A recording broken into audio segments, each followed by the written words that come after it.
All right. Hi. Hello, who are you guys? We are Void Spiral Entertainment. I'm Joe. And I'm Liz.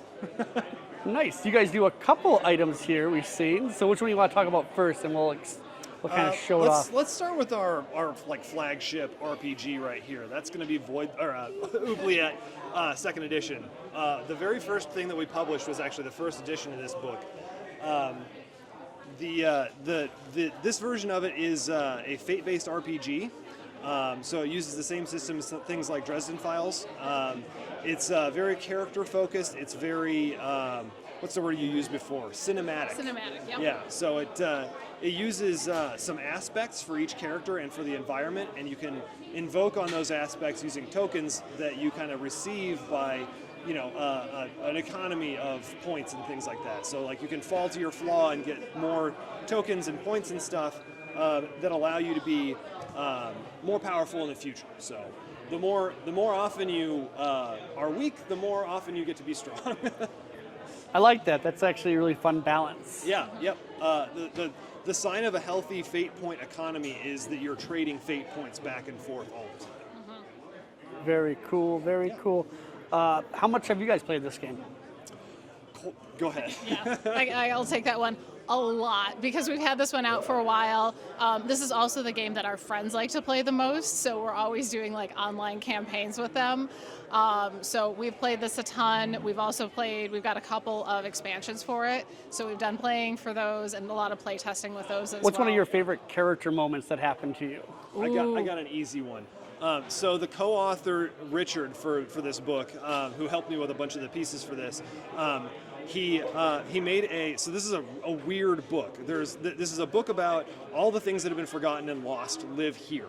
So he made what's called a preen, which is like a bird person that's about this tall, and he made a preen named Richelieu, who's a cardinal, and he had a rapier. And one time, because he decided that he wanted to make sure that everybody knew who he was, so he inscribed his initial on a player's hand using his rapier.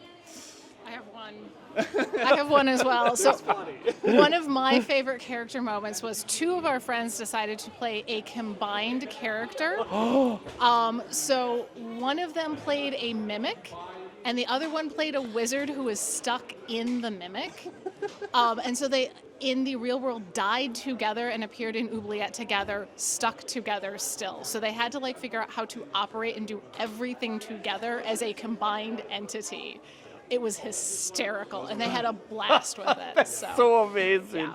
That reminds me of the meme that goes like, not everything's a two-man job. Right, And then yep. it's like, everything's a two-man Yep, job. 100%. I think that's going to be crazy interaction. Yes. Yeah.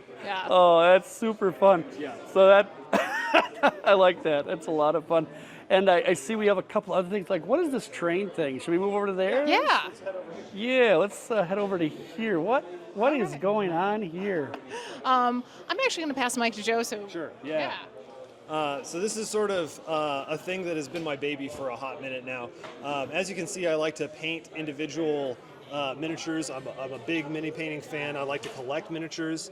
And oops, here's a dude who has fallen off. And part of the problem with that is that I have lots of really cool miniatures that I never get to use in a normal D&D game.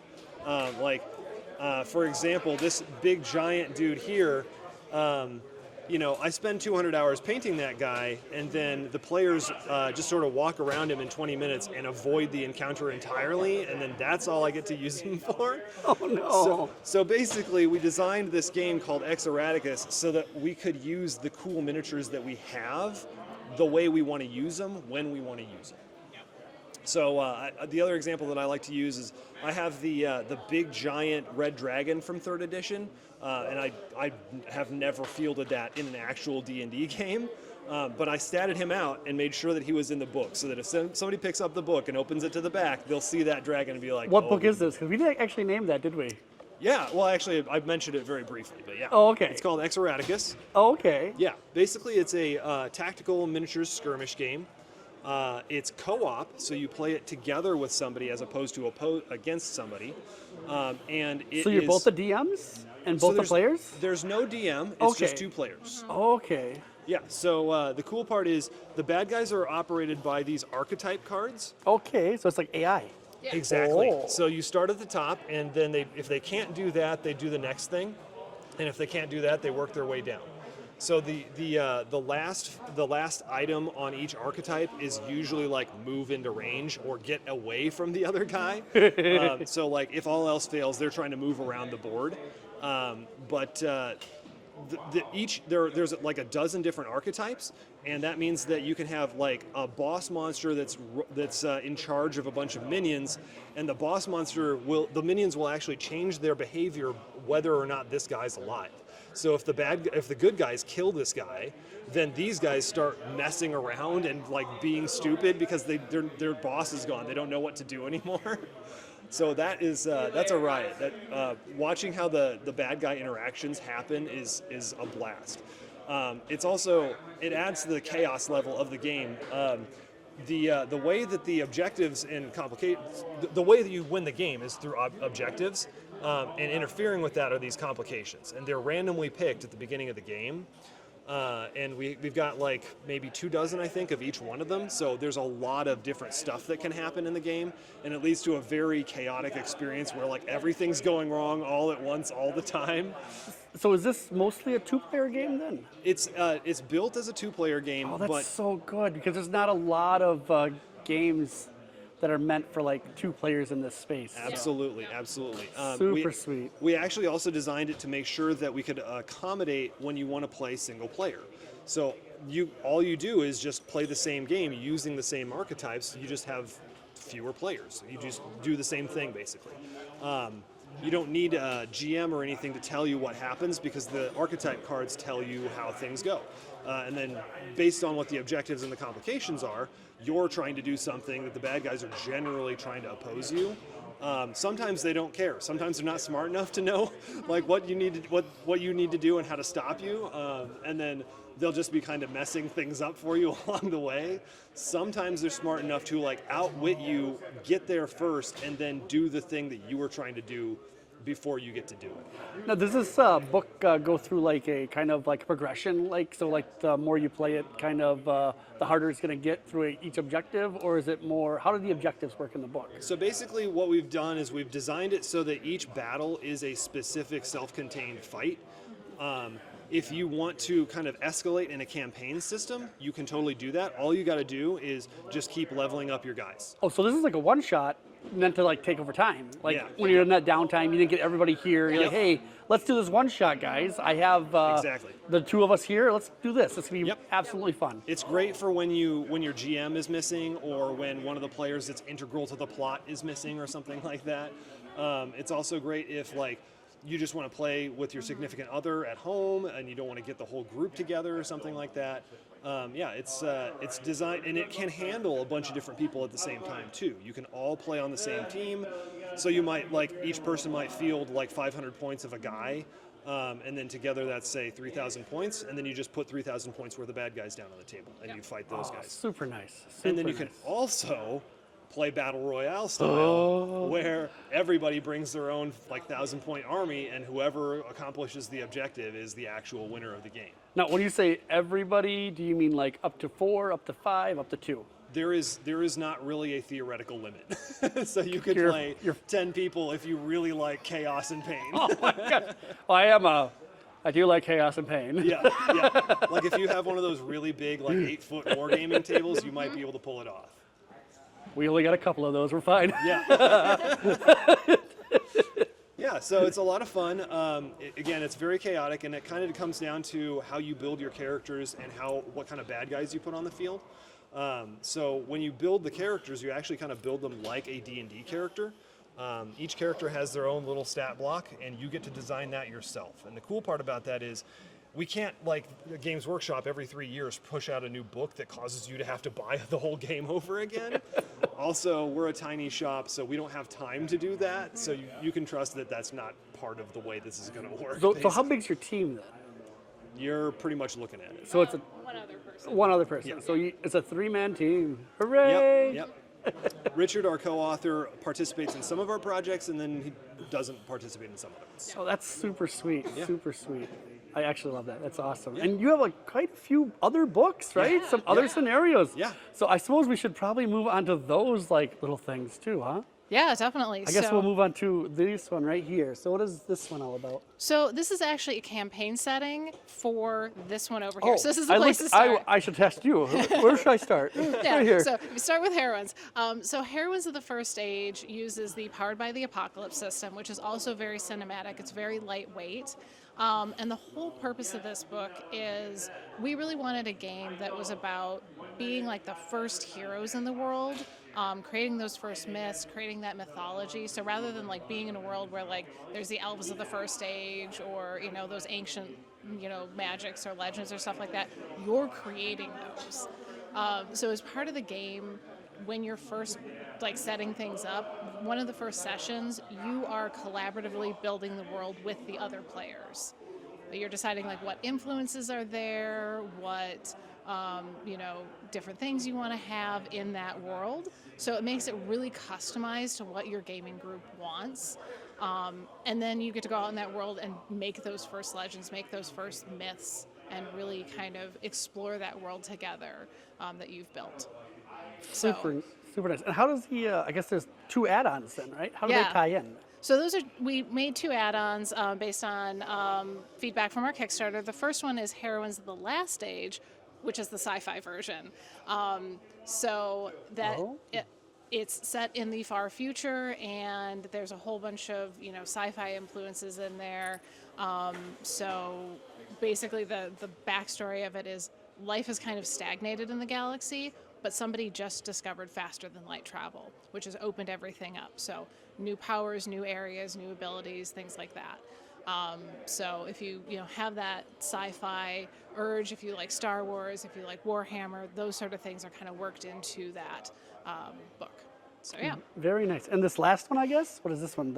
So Holdfast is a fantasy setting for heroines. So if you don't want to do that collaborative world building at the beginning, it is a pre-made setting. And this actually came out of polls that were done during the Kickstarter when we first launched this. So there's a whole bunch of different characters that we had kind of mock fighting through polls in the Kickstarter. And then Richard, our co-author for this one, wrote up a setting using the results of those polls. So this is like direct from the feedback from the Kickstarter backers. How many Kickstarters have you guys gone through? Ooh. I would actually have to check. I think the number is 11. Yeah. You guys are experts on Kickstarters. If I need any help, I know where to find you. Yeah, we're experts at doing small Kickstarters. Hey, that's still pretty awesome. I haven't even done one, so it's pretty it's cool. a lot of fun. It allows us to get not just the funding, which is obviously necessary, but it allows us to like bounce ideas off of people that are not in our group and like that we would not normally run into, basically. I love the artist that did your covers. I appreciate really that. That's you? That's me. Okay, I love your art. Thank you. I It's appreciate very it. awesome. Yeah. I was going to ask you who did that. So I end up you were having super to be, talented. I end up having to be kind of a style chameleon, is the way I describe it. Oh, okay. I've got anime inspired stuff. I've got more kind of traditional fantasy type So stuff. you're all the art. Yes. Yeah. Oh my gosh, I like you even more now. Okay, like a lot actually. Yeah, I'm gonna hype Joe up for a Crazy. I want to hype Joe up for a bit here because he's Yeah. done all the art, all the graphic design, all the layout. Oh, that's crazy. A lot of the writing. So like jack of all trades, doing a bit of everything. Oh my gosh. To make this all work. So That's amazing. I thought maybe you had to hire an artist. It looked really nice. And you are your artist. Yeah. That's crazy. Cheaper. It's a lot cheaper. And you You have a lot of control over it, I guess. Exactly. Yeah. That is the advantage. I can be kind of anal retentive when it comes to like the style of stuff. Yeah, so no, That way I can kind of dial it in. And I would have never guessed that you're all of it. Because, like, I go to this, I'm going to murder your name, Excaratus? Ex Erraticus. Yeah, that's really dark. Yep. I love that. That's my favorite style. Yep. I go to this, I'm like, well, that's pretty nice. Yeah. And I automatically assume a lady draws that. Yeah. You know? We get that a lot, actually. And then, People always think that I've done the art for heroines, and a lot of the other like anime art we have around the booth. It's not. I don't Oh, my draw. gosh. I like crochet and do other stuff oh, like it's that. so Like, crazy. I can't Yeah, draw, I would so- never thought, like, this is the same artist. Yeah. You are very talented. I appreciate that. Thank you. Very talented. And that's not the only thing you guys are doing. Apparently, you guys are doing something in the digital space too. Yeah, so this year- maybe you're a programmer of sorts. Yeah, this year we're also working on a dice app. Oh, so look you at can that. have a And look it's got at a it QR on the code and iPad everything, there. right? Yeah, so the QR code will take you to the Kickstarter, which is running right now. The app is basically designed as a digital dice box. So you can have different kinds of dice, different dice trays, and different special effects and different lighting. Eventually, you'll be able to purchase those separately. There will be free dice, and then there are some paid dice.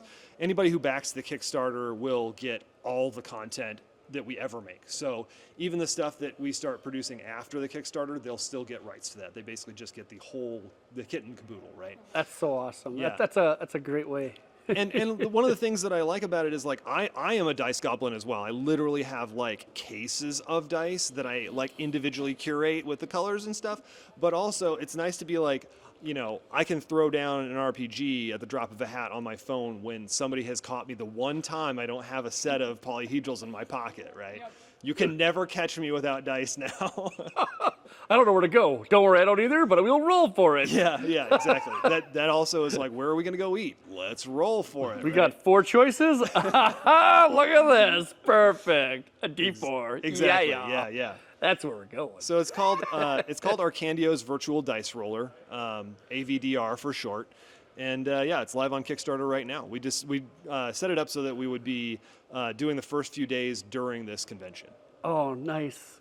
Oh, how things going for you this convention? Yeah, it's been pretty good. We've talked our faces off. We've had a lot of cool conversations with people. The table for Ex Erraticus always catches a lot of attention because people will be walking by and they're like, "Oh, holy crap! What is that?" You know, I'm a big advocate for black theme, and I love all the black theme around here. Yeah. I'm like, it's my favorite color. Yeah. I remember back when I was in college, I did a little icebreaker thing, and we went around and everybody said what their favorite color was, and I just wanted to be like that guy, so I said, black is my favorite color because it's the color of things that remain to be seen. How cringe is that? It's actually amazing. I think I knew a kid like that. Yeah. He was he was tall, lengthy, Yep. wore all the goth stuff, Yep. and basically he was the guy doing the soundboard. Yep. I was like, May have been I want to be that guy. I want to do the soundboard. Yep. Oh, well, I think that's everything, right? Yeah, that's everything I can think of. Oh my gosh, and that's a lot. It's a lot. You're doing a lot. It is Yeah. amazing. Thank you for your time. Yeah. This is absolutely great. We've made it to like 17 minutes naturally. Hooray! Yeah, awesome.